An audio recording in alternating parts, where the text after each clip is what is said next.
All for joining in today. Uh, I am Sahil Pasrija, part of Northern membership team at Com. Welcome you all and thank you for taking out time to attend this session. Today's session is about the strategies and approaches linked with digital marketing. Since digital marketing as a concept needs no introduction, impact of digital marketing on our businesses growth will continue to grow as more and more brands go digital. With this session, leaders will cover nuances associated with brand positioning, ORM, and blend the talk with real examples of digital growth. To share views on the same, we have in the panel today Mr. Diparthuk Chakraborty, CMO L&T Next, Mr. Navneet Kaushal, CEO and founder Page Traffic, Mr. Tanuj Singh, Global Head Marketing, JK Technosoft. With this, may I please invite moderator for today's session, Mr. Tarun Singhal, Director Business Development and Marketing and Communications, Sopra Steria India, to set the context and invite fellow panelists. Over to you, sir. Thank you, Sahil. Good afternoon, namaste to everyone, and happy Bastille Day to all French friends attending the session. Thank you for joining us today for the webinar on digital marketing, the business pulse. SMEs account for around 45% of total industry output and 40% of total exports. Though SMEs have huge opportunities for growth in the country, it has been seen that most of them do not scale up and keep addressing only a smaller section. Digital marketing is in the spotlight and has an added dimension in this new normal world. As Marcom professionals, we have to rethink and realign our strategies in an era of social distancing and an unpredictable environment that has forced many companies into crisis management. Emerging technologies are key to executing an effective personalization strategy for digital marketing. Gartner recently published a report mentioning that 63% of digital marketing leaders still struggle with personalization, yet only 17% use AI and machine learning across the function. Part of the problem is that digital marketing leaders are still scaling the use of emerging technologies such as AI and ML to align with their customer acquisition and retention goals. All through my sales and marketing professional career, I have always kept the 4 C's model: capability, customer, channel, and competitor on top of my planning charts. It offers the strategic outlook and guidance on the factors that are required for the success of the business and attaining the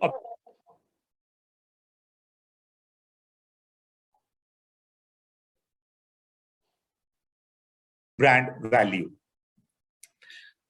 With this in the backdrop, now without further ado, I would like to turn the time over to our eminent speakers.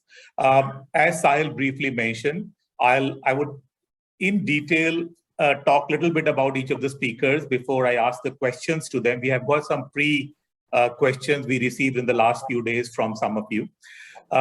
So we have with us today Diptaroop Chakraborty. He is the CMO for L&T Next. Diptaroop is a SaaS marketing leader with over 20 years experience in heading global marketing functions for leading tech and SaaS product companies and over 15 years experience in analyst relationship, both as an analyst with Gartner, as well as by driving the AR function in various marketing roles. Next, we have Tanuj Singh, who is the Global Head Marketing, JK Tech. Tanuj is an award-winning marketing leader with experience in helping grow businesses 10x bigger and 10x faster than the competition. We also have with us Navneet Kaushal, who is the CEO for Page Traffic. Navneet is the founder of Page Traffic, one of the Asia's oldest and most trusted search marketing agency that helps entrepreneurs maximize their profits online through digital marketing. Now, All of you are the ones who set the tone for how customers perceive the brand during a difficult time. Let me begin by asking all three of you, and we can go in the same order, Diptaroop, Navneet, and Tanuj. In a crisis situation like the one we are going through, which is subject to rapid change, what has been your proactive plan to adjust and adapt, lead the teams, speak to customers, and manage the brand? What have been your strategy for B2B marketing? So before Diptaroop steps in, I would also request once again, if any one of you have any questions, please use the feature of chat box or question Q&A box and type in your question, and we'll try and accommodate as many questions as we can. So Diptaroop, over to you for this first question. Okay, yeah. So what has happened in the last year and a half is that all marketing, as far as I know, has become digital. To reach out to customers, we had to go digital because there was no option, no other channels left, and it became crystallized even further into international markets. Even though these markets started opening up, right? Especially in B2B scenario. Now, B2B scenario, just for those perhaps new to this, is the only other major channel that was offline was events, right? Events also became online, and people did after being skeptical of webinars for the last 5 odd years or so, they became very active on webinars. So one of the things that happened in the digital world is that newer channels started getting explode. Newer ways to reach those started getting explode, as well as your messaging and the way you reached out getting exploded. I'll give you a small example. In the beginning of this pandemic, around March, April, you would get mails like, "I hope you are healthy and safe," right? That used to be a standard protocol. Now that obviously has reduced. You don't receive those mails, but that was a standard protocol to open up mails. So what happened in the last year that in B2B marketing, we have seen that new processes like ABM became mainstream, which was usually not taken up by smaller MSME companies, were not taking up so much, but ABM has now become mainstream. Database marketing, having a robust database, has become mainstream. Marketing automation, again, investment in marketing automation is something which is expensive, right? The tools out there are mostly international American companies, and so they're expensive. But companies, even smaller companies, even companies with $5-10 million revenue, have started investing in marketing automation. Then product marketing also has become a key part of digital marketing. What I'm saying is that usually earlier, the demand generation or the growth marketing function used to do digital marketing on its own without tying up with what the product has to say. Now that is a close collaboration with this. So these are some of the ways that we have tackled this problem, and it is becoming deeper and deeper as we go along.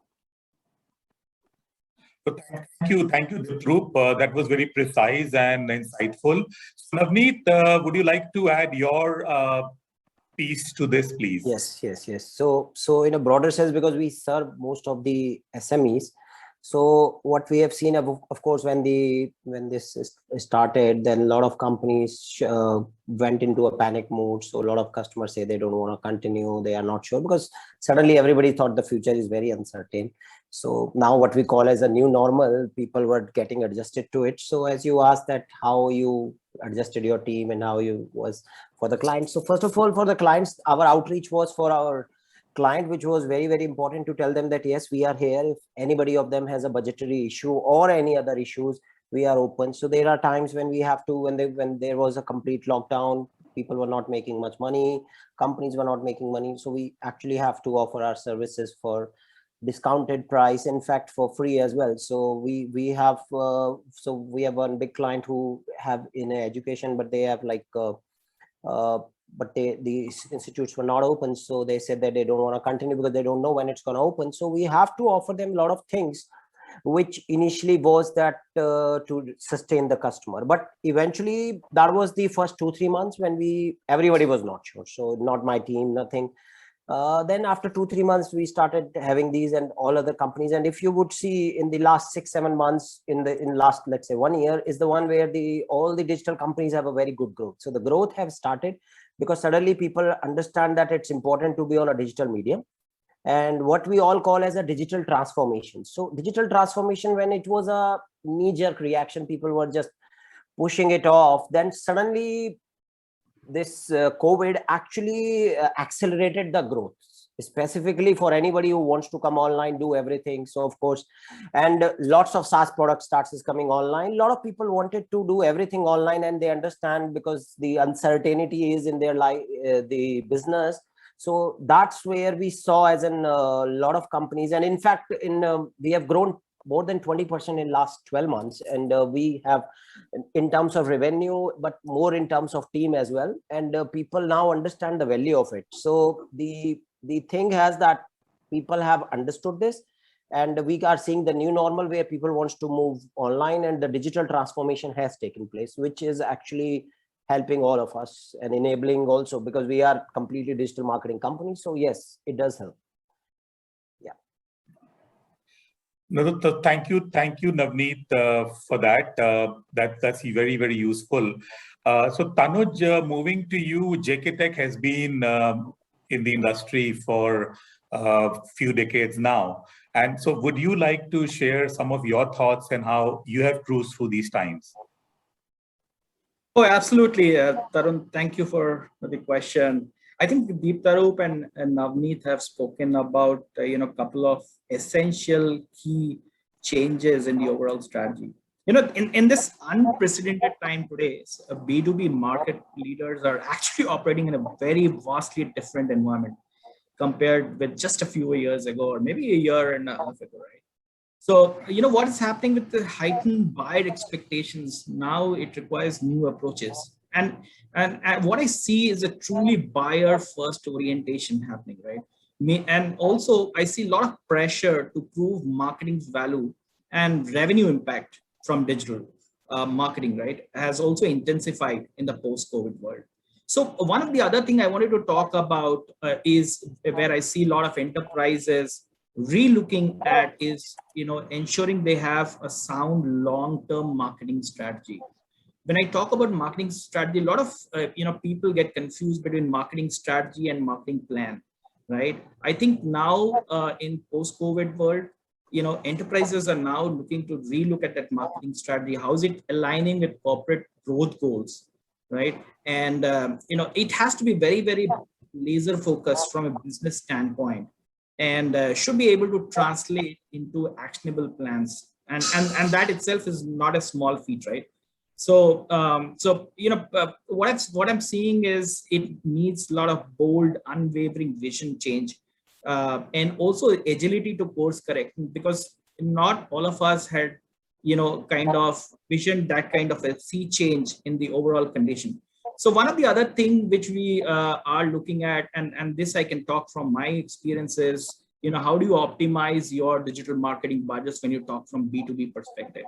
Right. So we have always, spoken about an ABM strategy and leads, but I think to optimize your digital marketing budgets, one of the other interesting area where probably we can focus is the, the overall buying signal, which, because if you start tracking presence of multiple individuals, let's say within the same organization, who are researching your products and solution or services at the same time, right? Then you can actually kind of lead it back to the personas, right? And then you can make your organization's buying group aware, and within your account also, you can also be more and more opportunity centric.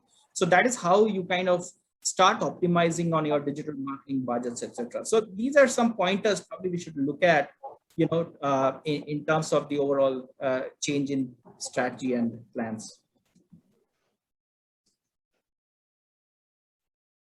Okay, so thank you, Tanuj. That was very, very useful. In fact, all three of you have just shared the right insights for people to gather the inputs and bring it to practice. So while you are there, Tanuj, let me start with you this time. As you might remember, Google turned off reviews temporarily for many industries at the start of the global pandemic. This was due to an abundance of negative reviews. Now, Google saw this as unfair to the businesses who did not have a choice in the matter and did not want the negative reviews to damage their reputation. So this means a lot of marketers and business leaders like you all have had to work even harder to get those critical reputation-based numbers back up.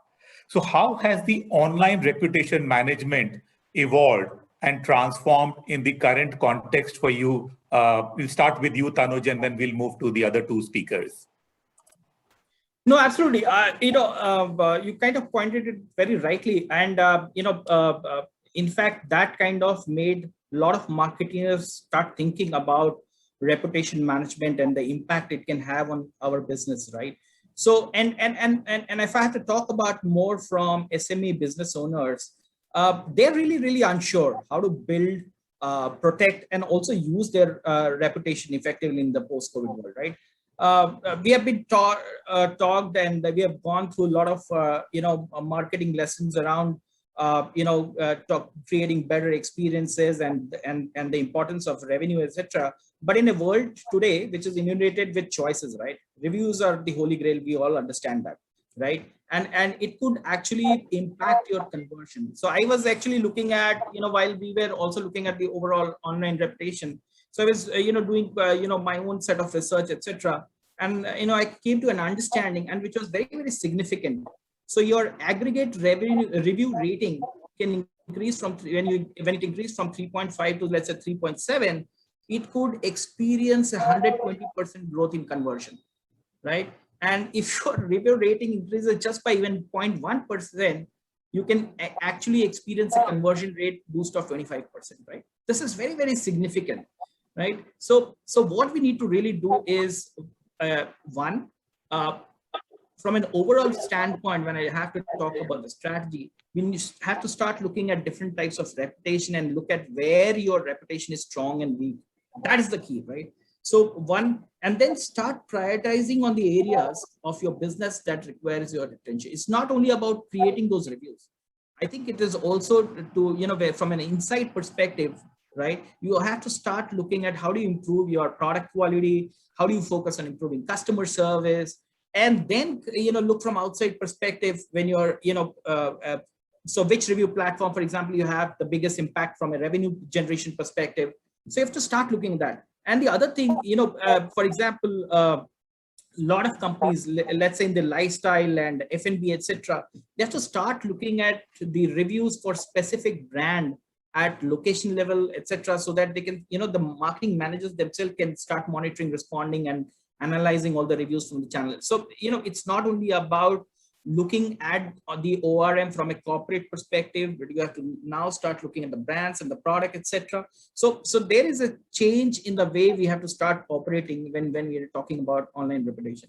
The other thing is also to see that, you have a crisis management in place.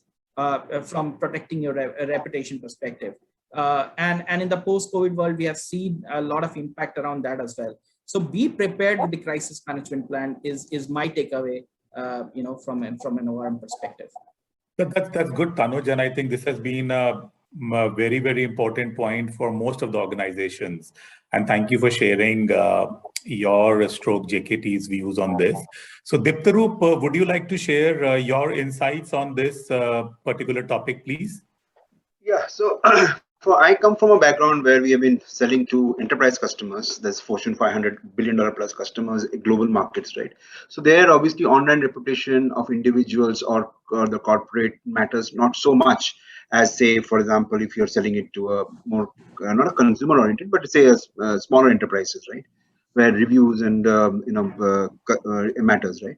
So what we have seen is that because everything is in digital and you're not being able to have those face-to-face meetings, you don't have to have those networking events or stuff like that. What we have seen is that dependence, and this is one kind of customer reviews or review online reputation management itself, is the kind of is the testimonials and the case studies that you have.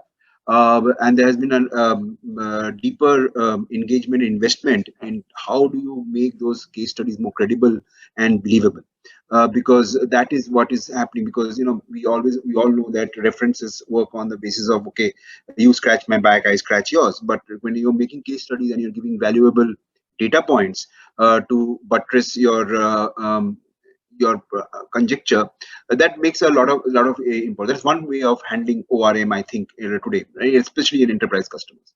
The second one, which we have seen, is that in the last year and a half, a lot of leaders who were say social media shy, online shy, did not want to be active on LinkedIn or Twitter on their own, have started becoming active, talking about their organizations. And I'm talking about the organizations where not. Yeah, there's an echo. I'm talking about organizations who are selling largely to enterprises, SaaS companies, the unicorns, and all the stuff have been giving. If you there was a report I read, like the unicorns, top 100 unicorns or something like that. The CEO speak in online media platforms, right?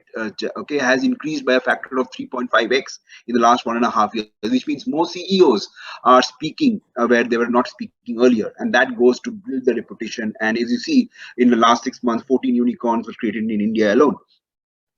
So the way to what is happening is the people have understood the importance of being active digitally, being present digitally, having a voice on the digital platforms, and using not just the typical when you're having a investor release or a press release and all the stuff. You're speaking to smallest of small publication, not just the Economist and the Economic Times of the world, right?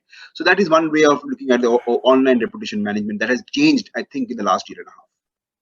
Thanks, Navneet. So coming over to you, thanks, Diptaroop. Coming over to you, Navneet. Of course, as Tanuj and Diptaroop said, it is absolutely right. But what happened after just going back to your original question, Google posted some of the reviews, then you were not able to post replies, and then if you had any issues, they just simply said, we do not have enough staff right now. And so a lot of things went delayed because of that, and because the brands could not push any supportive messages. Also, we saw one thing when there were, because as the pandemic started, there were lots of drop in the social media spent, specifically on Facebook or the other channels, which we saw that time. So what I would rather talk about is that if somebody has these type of issues, how do they address that? So that would be also an important point, specifically from a SME's point, because those are our major clients. So I would say, as we have seen, that anybody who tried to push in these times, anything direct sales become a problem. There were a lot of harsh comments. That's where the negativity was, that people think that somebody's trying to cash on these. So there are a lot of instances on those. So I would only point out some of these things which could help repairing these and help not putting them into a bad online reputation for you. So first of all was you need to develop, and that is what we did with our clients, that we developed a positive and supportive brand voice. So instead of just pushing your brand or product, you need to push the benefits about your products, about your services. And we did the campaigns broadcasting the benefits of the brand. So it was not about sales. If somebody is doing that, so they need to do more about the benefits. And one thing with this online reputation, which have actually increased and actually went a little cheaper also, was the social media influencers. So that also helps in an online reputation, because when we talk about reputation, it's just not somebody typing your name in Google, it's everywhere. So how much brand recall you have, how much brand positive messages you are sending is also an important criteria for looking into online reputation. So if social media influencer marketing actually picked up and social media influencers to amplify your brand, that also improved. And one thing we have seen that we have urged a lot of our clients to start responding to the reviews. So some of them will stop not reviews, even if they are negative or positive, you need to take all of them in a positive light. And that's where we thought that it's important. And as we see that the reputation, because more and more people understood that since they are closed and there is no way, it's only digital, how they can reach more and more customers, how they can monitor. So the increase of subscription for our social media tools and the demand for social media tools also increased for this reputation. So that's also something for basically online reputation management monitoring. So those are the things which we've seen as such, which actually helped be after this, because we don't want when Google will again stop some of these. And if somebody wants to keep on reviewing, if let's say somebody's on 3.1, and as Tanuj say, 3.7 makes a sense. But what if Google stops taking your reviews at 3.1? You're stuck. So you just can't put all your eggs in one basket, and that's where we recommend that just don't rely on one. Go on Facebook, have social media influencer, talk about other things. A lot of people went to Instagram, the usage of social media channels increased. So that's where people have to start investing as well from a reputation perspective. Yeah. Thank you so much, Navneet. If you just stay on, let me ask you the next question first. So being an owner of a small to medium-sized business, one has to work on a tight budget with minimum resources.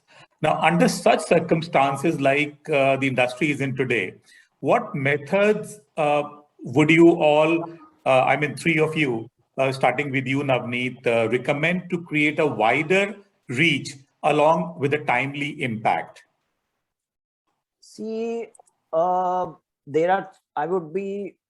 thing now on a digital marketing is for free. So I wouldn't say, okay, for a wider reach, post 2 updates daily on a Facebook, not gonna help. Unless you amplify it, Facebook is not gonna do anything about it. Instagram is not gonna do about it. But what I've seen with this pandemic is that people are more into online. Of course, a lot of people still read newspaper online. They haven't started their doorstep deliveries. So what we have seen is that reading habits have increased, and what becomes a good medium is to go out and write lots and lots of posts, lots of articles on your blog. Be active on your blog. That's the cheapest medium to have. And write good articles, informative posts, not just, as I mentioned before, just not talking about your brand, but maybe talking about benefits, industry. So those are the things which would help for the SMEs where they want to go out, grow out, and not just look for a reviews, because people read review on Amazon too, but eventually the product is what they feel and subscribe to or buy. So, and they go to your website as well. So if you have a website which is very professional, which talks about, and which has support section, which talks about everything what you are doing, and even if you are doing something, you are not working, well, most of your team is working from home, mention it, because it's important to tell that people, yes, you are working, you are navigating through this crisis like everybody else. Basically, the bottom line is you need to show your human touch or human face, not just a brand. So that becomes important for any brand. Very rightly said, Navneet. So what are your views, Diptaroop, on, how are you managing this? Some of the insights you can share with our audience, please. Okay, so managing is basically, one of the things that we have noticed is that people are willing to explore and take risks with brands which were not so known earlier. Okay, so it is not, and I'm coming from a background said that if you could just throw light on the question again, Tarun, just so that I can, if you can just reiterate the question a little bit. So let me just read it out again for you. So being an owner of a small to medium-sized business, one has to work on a tight budget with minimum resources. So under such circumstances as we are in today, what methods would you like to recommend to create a wider reach along with a timely impact? Okay, great. Thank you for that. And my apologies for not being able to understand the question earlier. Okay, so for me, again, as I said, from a smaller business working in international markets, addressing larger accounts, I think the one I would strongly recommend everybody who is trying to do digital is get a more targeted approach. Get a more, which is basically ABM, right? And ABM and sales are working very closely with. Now, ABM obviously has become mainstream in the last 2.5 years, and is really caught on in the last year. So when you have a minimal budget, if your targeting is more accurate, the responses will also be better, right? You obviously budget and cut off. You cannot spray and pray as you were doing earlier. Sales will not accept leads and interests which are basically from people which will never convert to business. Sales will push. In fact, there's a joke going on that for the sales now, a signed purchase order is the only marketing qualified lead that they will accept. Of course, it has not gone so bad, but so my suggestion would be, my recommendation in these cases would be that spend a lot on understanding the audience, and target them particularly. Use ABM to understand understand where are your business coming from. 80-20 principle is extremely applicable. You have tools and algorithms, and where you can narrow down your targeting to get the best possible responses. Go international. Now the everybody, especially companies which are based in India, believe that it is more expensive to get business out of, say, US or Europe or whatever. It is for sure, but your ticket sizes also increases, so that the cost benefit pays off in the long run. Secondly, if a product of yours is accepted in international market, automatically it gets credibility in other markets across the globe. Unless if you're a domestic market, you will only be recommended within the India market. So that's the second recommendation I would say. Third is that reduce your spend, and this is from my experience and my point of view. Reduce your experience in search engine marketing, because it is becoming more and more expensive. Earlier, it was expensive only in the international markets. Today, the bidding rates in India has also become pretty steep. Use in a MSCB B2B market, B2B background. I think LinkedIn is your best friend. Almost everybody that you want to target is on LinkedIn, and they are becoming more and more active. Use them well. I'm not plugging LinkedIn over here. There's not a brand endorsement at all. But yes, it's the best way to get. And surprise, for me, focus a lot, not surprise, but use WhatsApp for business as a channel to reach out, especially in emerging markets. It may not be so much in the developed markets. In emerging markets, WhatsApp for business works. Maybe you should explore that channel as well. There are many other things which you could go on, but perhaps the time factor will be a problem. But I can address them in questions. So yeah, that's what I would say. No, thanks, Deeptaroop, and that takes us to you, Tanuj, where you come from a wide experience, both working with startups and now working for a large organization. So, how would you, like to guide the audience on this particular aspect? Sure. So, even before I start, Tarun, Deeptaroop, I can certainly correlate with your joke, and that is where actually, the overall expectation is heading to, right? So now coming back to the question, Tarun. So I'm a firm believer in do more with less, okay, and also in Jugaad marketing. I'll give you one example which I did recently. So so you are aware, for example, we did the whole rebranding for JK Tech, right? So one of the thing I did was I said, how do we create interest, okay, without spending too much on the rebranding effort? So one of the things we picked up was we actually picked up from an influencer marketing perspective, a mountaineer with a cause. And that is a cause which as an organization we truly supported, right? So we actually funded him for his Mount Everest expedition. And we actually launched the brand identity at the top of Mount Everest. Okay. So you can understand the PR value and the interest it could create, right? Without spending too much, from a dollar perspective. The other thing I wanted to talk about is, creating tribes. I think, it is high time that we start looking at increasing our network through partnerships, etc. Voice amplification and loyalty is still key. I mean, I don't think anything has changed in a decade or so, right? We still, things like offering a newsletter, referral marketing, free trials still work very, very well. And that too in the SMB space. The other thing I wanted to talk about from small business perspective and businesses which are starting, many business owners actually have a hard time narrowing down their target market, etc. Because one, they do not have a large marketing organization to do research, etc. And also there is too little data sometimes also and lot of other priority areas from them from a core perspective, right?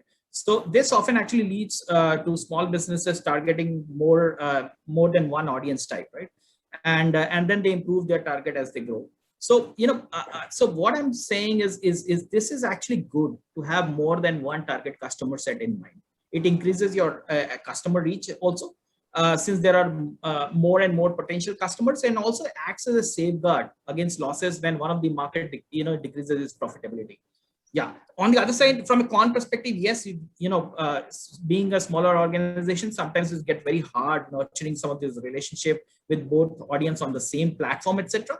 But I have seen, at least from an SMB perspective, this strategy working very, very well to create larger audience. Thank you so much, Tanuj. So we already have a few questions in the chat box. So please keep sharing your questions in the chat window. And let me just pick up one of the questions from Sanat Kumar here. And I mean, any one of you, three of you, the question is that please give insights on strategies to market the unorganized sector. So any one of you would like to, maybe Navneet, you want to pick it up? Yeah, see, the strategies for organized and unorganized sector doesn't differ much. The only thing is for the unorganized sector is you do not have any specific platforms where you could reach. But what is important for the unorganized sector is that you need to have your reach in terms of your website. If you do not have a website, have a Google site or something which helps you. And also that what you have to understand is that how you are marketing to different channels, in the sense that if you have you need to have a Google My Business presence. That also helps a lot. Google now allows businesses not to just, I mean, there are lots of businesses which don't have websites, so you can just market through Google. You do not need any website these days. You can just have a Google site. So there are a lot of places where you could post your things. So for example, post your services about. So those are the things, but Google is something which comes handy for these, because people are, what is happening is, in pandemic, we are not going out. We are looking for something which is nearby. If I have to go, I would say, so what has happened is the near me searches in Google have increased quite a fold in this pandemic time. So people wants to find the way how they can approach nearest places or nearest things nearby. And the unorganized sector has gained in that, because not everybody has, because the stores are closed and not everybody wants to go into an air conditioned space. So that makes help for the unorganized sector, that they could be relying more on Google and more Google My Business and doing those sort of things. And of course, other channels like Instagram is also there. If they could have a followership on Instagram, and they could do more about, they can be more visual. So that's what I recommend. I'll just give a quick stab on this, if you allow me, on the unorganized sector. I think you should, unorganized sector should mean unorganized ways. Quickly, I would say that please explore WhatsApp. It works. India is extremely populated by mobile phones, and WhatsApp is a political parties, as you know, uses WhatsApp, and it's very effective. So WhatsApp, people, you can create communities. You can use the same approaches that you use in normally small enterprise marketing. It will be very effective. And also use language. India is not an English speaking country. We are conditioned to believe that all digital marketing should be in English. It is not so. In fact, you'll be surprised that most of the communication online is actually happens in non-English. It's not in English, right? 83 or 84% is what I believe is not in English. So please explore languages. That was very, very, very rightly pointed out, Diptaroop. So that takes us to the next question from Ankit Taneja, and maybe Tanuj, I would direct this to you. He would like to ask that what are the strategies to try for B2B market, national and international? And he also wants to ask that if we don't have physical presence in a city, but still provide service there, how to acquire that audience with Google or any other tool, keeping nearby point in mind? I think some of you have already answered this, but for Ankit, if you can just put it up once again, Tanuj. Yeah, so I think let's talk about from an international perspective. Today, if you see, I think scale and the amount of dollar you spend on marketing does not truly translate into brand visibility, right? There are startups with a great product who are doing very, very well in international markets at a very short period of time, right? How are they doing it? I think it's all about translating into thought leadership creation, right? Be it around your product, be it around your service, right? I think nothing works better than that. So you have to make sure that you create some kind of a marketing recognition. The platforms could be different, right? In some markets, some platforms work well and better than some of the others. So we have to take a judicious look at that. But I think one of the ways is to basically create that brand awareness through thought leadership. Number two, I think, from a national perspective, there are other things which you can do, probably participate in some industry forums, etc. I think that also helps creating thought leadership very, very quickly. Also, as I said earlier, create your tribe. Nothing kind of, works better than creating that voice amplification and loyalty. And it may be a slow process to start with, but the application is very, very fast. Good, no, thank you. That probably also answers your part of the question, Ankur, on B2B with the target audience. Let me now take up this question from Anshul Agarwal. What is the best way to analyze results against efforts for digital marketing? Diptaroop, you or Navneet, any one of you would like to take this up? Yeah, let me go for, first. See, I feel that end of the day, coming from a B2B market and selling to businesses, the key North Star metric is the pipeline, sales pipeline. How much marketing has influenced that? Now, to measure that, there are various ways. If you just present web traffic and page views and bounce rate, trust me, you will be out of the organization very soon. Okay, so you have to measure things like what is the marketing pipeline that you've influenced, how many sales qualified leads have you influenced, how many what is the velocity of conversion from MQL to SQL, what is the quality of your leads, which means what is the how many of you are dropping out and what of the pipeline, and how many is going to the next stage. That is called quality of lead. What is the share of voice? There are various share of voice which allows you to measure your online reputation, your online awareness among your competition. What is your share of voice? Whether you then what is your position in various third-party platforms like a G2, Trustpilot, Gartner, peer reviews, and others. So there are many metrics like that. But ultimately, I would say the one which marketing should be measured and will be measured on is the marketing influence on sales pipeline. That's it. I think. Tarun, just to add to that, go ahead. Tarun, just to add to that, because I actually wear two hats. So so I'm also taking care of, let's say, India business for the organization, and I also head the global marketing. So when I wear the global marketing hat, I'm very, very happy on the traction created from MQL perspective, right? But when I wear my sales hat, or the business hat, then I start looking at the quality of the lead, right? And that's the difference, right? So at the end, it is all outcome driven. What can you bring to the business? So as I said earlier as well, marketing has to be very, very laser focused and business outcome driven. Perfect. So Ankit feels that one of his questions is not answered. Is if we don't have physical presence in a city, but still provide service there, how to acquire that audience with Google or any other tool? Now, I mean, I'll just say one thing on this, that if you look at this webinar itself, we currently have almost 100 attendees. And we can assume it's over 40-45 cities people are attending this across different parts of North and other parts of India. So that's the power of digital. That's where we are able to get everybody together. Why just Google? It is so many different platforms which have emerged in this virtual but real world. But Diptaroop, would you like to, and I can see Navneet also smiling. So I'm sure Navneet, you may also want to add some icing on the cake. But Diptaroop, you want to say something on this?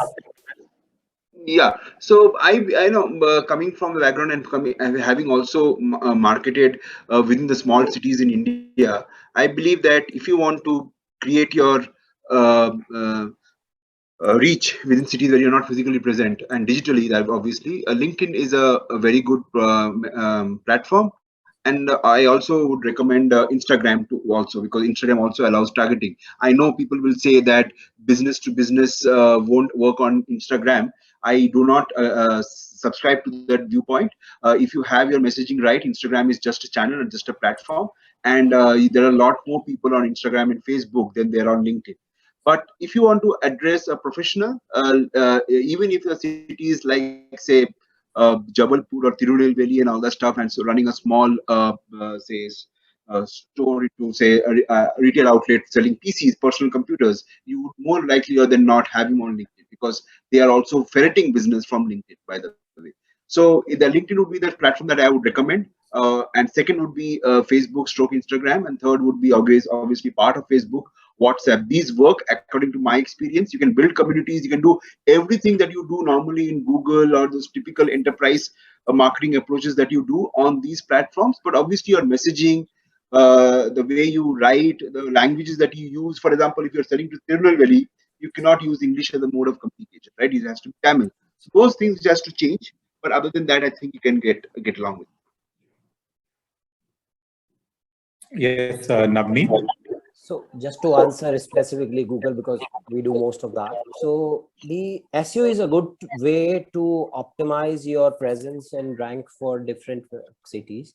Just an example, we operate in Delhi and Noida, and although we build pages for particular cities, so those are the things which can be easily done. So if you build pages for a specific city, if you have and people are looking for specific things, they can rank if they are done right. So yes, that way is easy.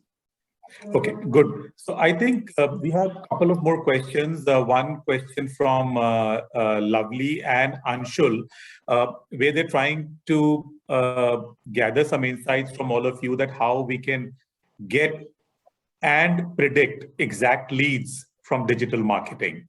I mean, it's very interesting. I am personally always of the view that nothing like touch and feel. I mean, you have to showcase and you have to do things differently. Tanuj did share it briefly under his global role that we all need to get real in this virtual world. And to do that, you have to share that experience, gather the right level of customer experience for each one of your clients virtually, if not in the true real form. There was one example I was going through, and what we did in our organization as well, where we could not get a lot of customers traveling in the last few months. We created a virtual experience for each of those, as if somebody is sitting in France, UK, or anywhere in the world, they could feel as if they are visiting our offices in the offshore locations. So you will need to do some of these. But on the lead side of it, it's all you need to touch and feel. So Tanuj, you want to give a little view about how people can gather about the reality of leads through digital marketing? So I think, I mean, to answer this, it's not simple as it sounds. Okay, number one. Okay, and I think you have to look at a very, very holistic picture for your business, and one size doesn't fit all. Okay, so what may work for me may not work for you. It has to look at the industry type, the segment, all of that, right? Where you operate, etc. Number one. Number two, I think what is very, very important is the channel itself. Which channels may work for you better? So that you have to figure out yourself, right? And third is how do I create a niche in my market space, right? So all of these factors actually contribute to the overall lead gen process. Tarun. No, thank you for that. There is a follow-up question from Apoorv on how could someone target audience in a more effective way through the external websites. So Navneet, I think you do some of this work. Do you want to pick that up? Yeah, sure. So see, the only ways to external websites is a vast field. So how would you define external websites? External website would be Google, the whole point is you need to be there where the audience is. So you just can't be on a channel where nobody's coming. So if you are a B2B, LinkedIn suits, yes, as the group said that Instagram is a good channel, that also is there. So the external base is the target audience. You need to decide, just not because your target audience is on LinkedIn, but there is you need to put it on Instagram as well, because that's also helped. Because the same audience, it's not that they have different audience. It's just that when I'm on LinkedIn, I'm on a professional, wearing a professional hat, but I don't take off my hat when I'm on Instagram. I'm reading, I'm absorbing things. So you don't need to just take it that, okay, Instagram is just not for B2B. It is not for B2B, but yes, people, the audience is almost similar. It's not that I am not going on Facebook, I am only active on LinkedIn. But if there is something which is, you do not bombard me with, as I mentioned earlier, about directly about the product, but the benefits of your brand and product. So those are the things which can be done. And so I would say that is very, very important for external websites, if these things could be done that. Thanks, Navneet. Anshul would like to know what are the common mistakes which businesses do while doing digital marketing. I mean, digital marketing is something which can be very efficient and sometimes dangerous as well. That you just press the send button or an upload button and that's it. So you need to be extra careful and cautious as well, because one Twitter feed can do wonders, and one Twitter feed can take you to different places as well, not where you want to go. So, Diptaroop, do you want to say something about this? One or two common mistakes? Quickly, I'll say, firstly, I think one mistake that everybody is making is over dependency or over investment in tools without understanding what the tools can be do. There are too many tools out there. Almost all of them are complementary. So there is a lot of, so that is first mistake people do. Second, they do is they don't have clear objectives. What do they want digital marketing to do? Because digital marketing is a channel. It is not. It's not a solution to all your ills. It's a channel, less like television was or print is. And third is defining the ideal customer profile. In my mind, is the biggest mistake. Not paying enough attention to define who you want to talk to. People, what they do is, okay, VP sales, VP finance, and that's it, right? But within that, if they, in my mind, there are three levels of decision making cycle. There is a decision maker, there is a champion, there is a researcher. People forget the researcher. These are sometimes even students. Just to give you a small example, very large multinational organizations are recruiting IIM students for the internship to try to find out which is the best freight sourcing automation tool. Now, if your tool does not come in their radar, you will never go up the cycle. So you defining the right ICP is extremely critical, and one of the biggest mistakes that people are making in digital marketing.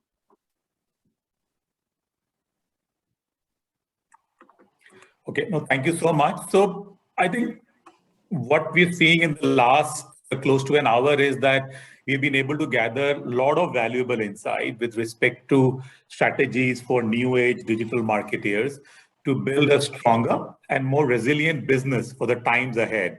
So I would say that, 5 points which I captured were building connections, listen to your customers and anticipate their needs, leveraging technology and enhanced digital presence, investing in your teams and keeping them motivated. And one point which I normally feel is very, very important always is that keep calm and stay focused. So a good crisis should never be wasted.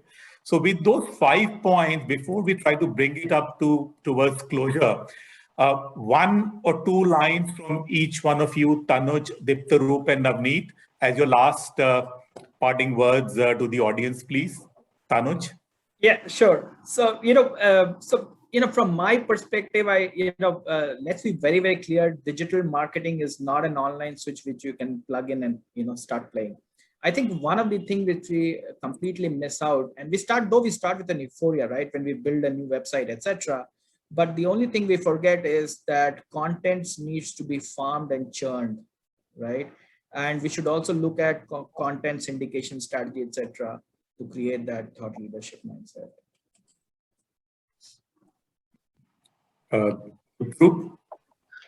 Yeah, I would say that digital marketing is a channel, is a platform for you to reach out to your audience. The audience has not changed. The way they consume your communication has changed. The audience per se is still looking for those typical things like increasing efficiency and all the stuff.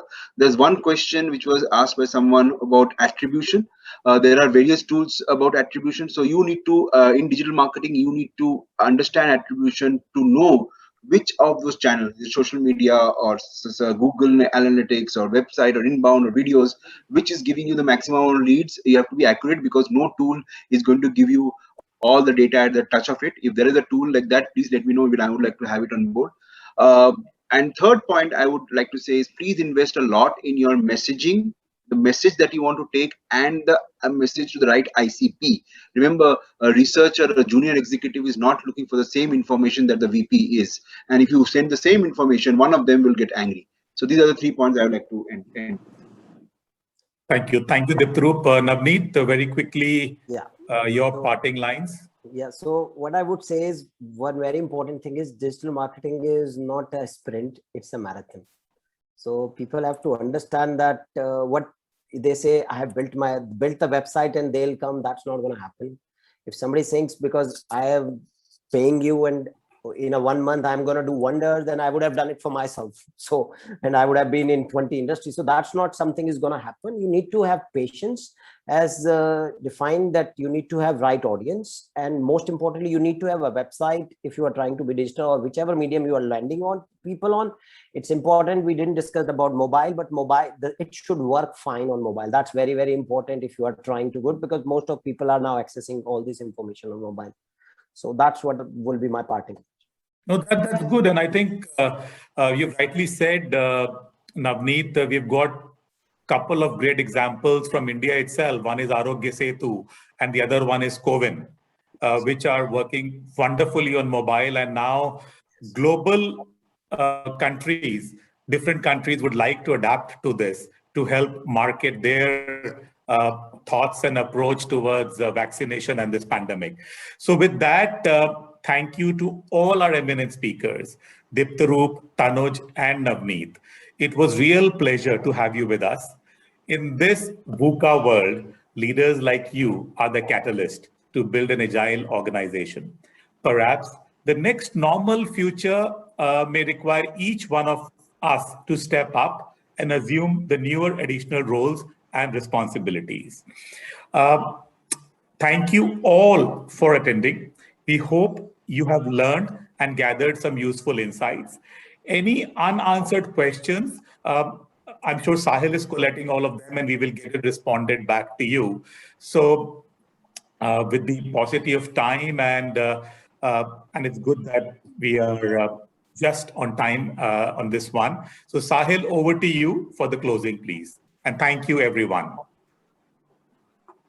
Thank you, sir. And thank you, dear panelists, for touching on really insightful topics of digital marketing. Digital marketing being one of my favorite subjects too. I think it was really insightful to hear it from the stalwarts of digital marketing. And this is tough to accommodate the entire session in an hour or so. But then we are happy to take up the queries offline. Do share your valuable feedback at lenica@nascom.in, and we are happy to take up all the questions offline. And for all the upcoming sessions, please do keep a tab at nascom.in/events, and we'll catch up in the subsequent sessions. So thank you all for joining in, and stay safe. Thank you. Stay safe. Thank you, everybody. Thank you. Bye.